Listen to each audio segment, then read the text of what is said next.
Stepping in on a job we're doing that has low E house wrap, and just wanted to highlight a couple details about it. I can see that seams are taped, and in this particular application, the low E vapor barrier that you see there, the reflective one, adds an R4 to the house. We have a nice thick siding panel, good quality. The big thing though about siding is a lot of homeowners think that siding adds a ton of insulating value to the home. And it actually doesn't, because siding is meant to be hung and not too tight.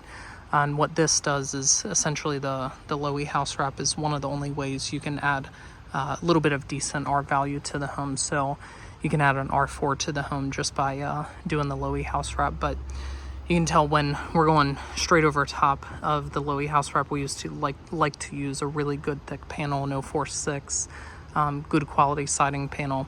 Help prevents any buckling. You know, every wall is going to be a little bit imperfect just as things settle over time, and so having a good thick panel helps prevent seeing any of that waviness. Whereas if you go over top of a vapor barrier with a thin panel, you see that thing warp. You know, just because it's a cheap builder grade panel. So this is a great residential remodel that we're doing. Good quality panel and adding some R value to this home.